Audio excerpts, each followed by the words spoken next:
Un café.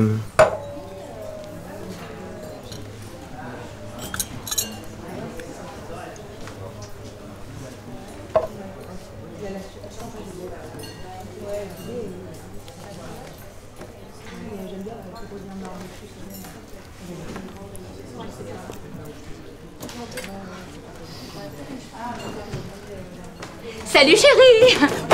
Oups, oh, désolée, ça va? Ouais, salut maman, t'as changé quelque chose, non? Tes cheveux, ton look... Ça te plaît? Il était temps, hein?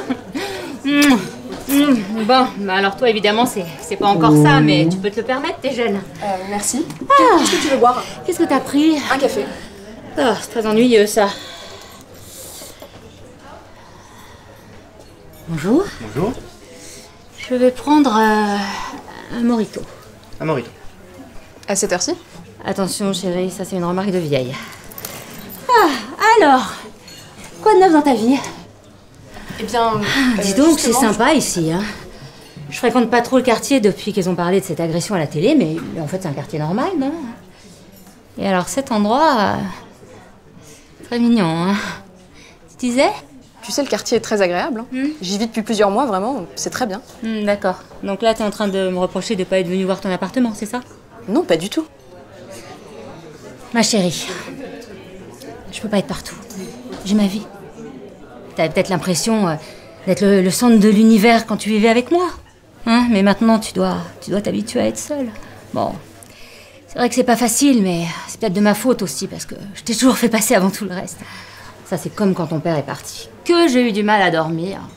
Mais bon, on s'habitue. Hein. Maman, je ne te reproche rien. Mais j'espère bien. Parce que je me souviens pas que tu sois passée une seule fois à la maison depuis ton départ. Arrête, maman! Arrête, s'il te plaît. Je n'ai jamais dit que je me sentais seule ou que je t'en voulais. Tu sais très bien que mon nouveau travail me prend énormément de temps. J'ai pas encore eu un week-end de libre. J'avais envie de te voir et pas pour te faire des reproches. Alors, des petites olives. Merci. Et un mojito. Merci.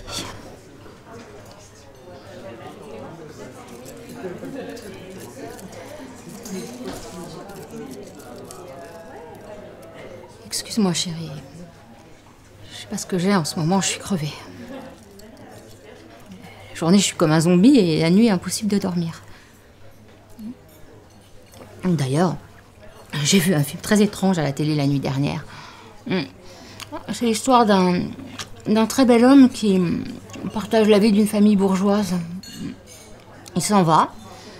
Toute la famille devient dingue. J'ai pas particulièrement aimé, mais comme j'arrivais pas à dormir, j'ai regardé jusqu'au bout. J'ai rien compris. Ça dure depuis longtemps? Hein? T'es allée voir le médecin? Je suis pas malade. Mais j'ai eu un déclic. Faut que je me bouge, que j'ai des projets, tu vois, des choses qui m'occupent. D'où le relooking. Première étape. J'ai aussi une nouvelle voiture, bleue. Deuxième étape. J'adore cette couleur, je suis sûre que ça va me porter chance. Si tu le dis. Tu sais, chérie, si on veut accomplir des choses dans la vie, il suffit de le vouloir vraiment. Cette voiture, par exemple. Bon, ça fait longtemps que j'en avais envie. Et pourtant, ça fait 10 ans que je conduis l'épave que m'a laissé ton père. Alors, tu vas me dire, quel rapport? C'est qu'une voiture. Ben justement, tout est là, dans les petites choses. C'est là que se joue le match entre se bouger et s'encrouter. Il faut oser. Tu sais, j'ai jamais trouvé que tu t'encroutais, hein. Ah bon? D'ailleurs, Tu trouves que ma vie a été épanouissante? Quand on a une femme au foyer, on fait pas grand-chose d'intéressant. Hein. Ménage, lessive, bouffe et j'en passe. Le seul moyen de m'occuper, c'était de faire de la couture. Ou alors de cuisiner des choses un peu élaborées que ton père et toi mangez de la même façon que si vous aviez été au fast-food. Et ensuite, un poste dans l'administration. Oh là là. Non mais maintenant, c'est fini tout ça. Hein. Je suis une nouvelle femme. Et cette voiture est super. Quand je suis arrivée avec au boulot, ça a été l'avalanche de compliments. Tiens, d'ailleurs, tu te souviens de Janine? Mais si, tu sais, elle simule tout et n'importe quoi pour être en permanence en arrêt maladie. Alors, elle nous a tout fait.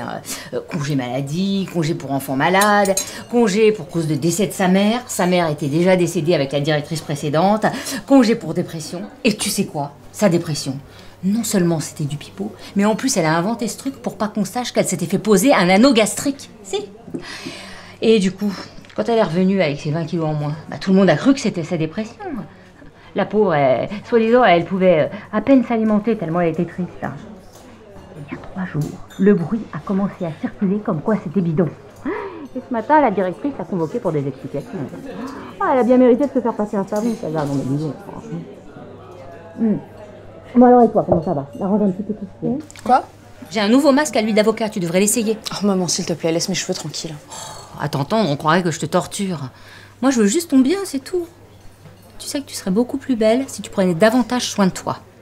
Le masque, 1 fois par semaine, tu le gardes 1 heure sur la tête avant de te laver les cheveux, c'est quand même pas le bout du monde. Tu disais la même chose du masque au miel et au concombre et de celui au jaune d'œuf et à l'huile d'olive. Oui, mais si tu le fais jamais, ça sert à rien. Essaye au moins. Regarde, au bout d'1 mois, le résultat est spectaculaire. Maman, tu sais que j'ai jamais aimé m'occuper de ça. Je suis désolée de te le dire, mais je me trouve très bien. Bon, si tu le dis.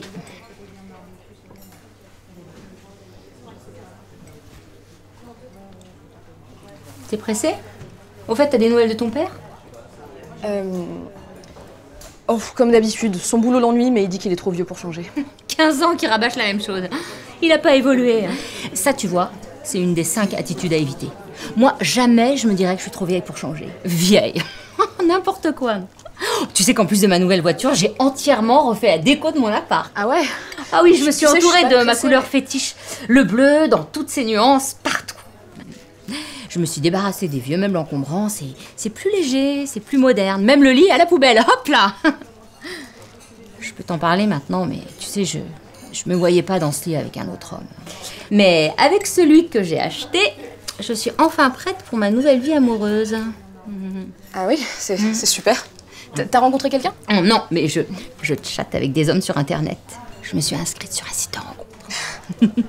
Et je me limite pas à ceux qui ont mon âge. Hein. Les petits jeunes me font pas peur, hein. Ni les coups d'un soir. Eh bah, c'est vraiment une femme moderne. Absolument. D'ailleurs, regarde celui qui vient d'entrer. Oh, il est pas mal, hein, Ça va, chérie? Tu fais une drôle de tête. Maman, je te présente Antoine, mon fiancé. Bonjour madame, je suis ravi de vous rencontrer enfin. On s'est rencontrés il y a 6 mois. On travaille dans la même boîte. On s'est tout de suite plu, il m'a tout de suite invité à sortir. Oh, et tu sais qu'on a fait la même école? On avait plein de cours en commun, on n'avait jamais fait connaissance, c'est incroyable, non? Oh, et regarde ma bague. Elle est magnifique, non? Votre fille m'a beaucoup parlé de vous, vous savez. Elle était tellement anxieuse à l'idée qu'on se rencontre. Enfin, votre avis compte beaucoup pour elle. Elle a presque réussi à me mettre la pression. Oh, et tu sais qu'il l'a choisie tout seul. J'en revenais pas, elle est si belle. Oh, et tu te souviens de Clara? On était copines au lycée. Et bah, il se trouve qu'elle habite dans le quartier. Et je lui ai demandé d'être mon témoin, elle a accepté. J'étais tellement heureuse. Bah oui,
J'aime bien proposer un marbre.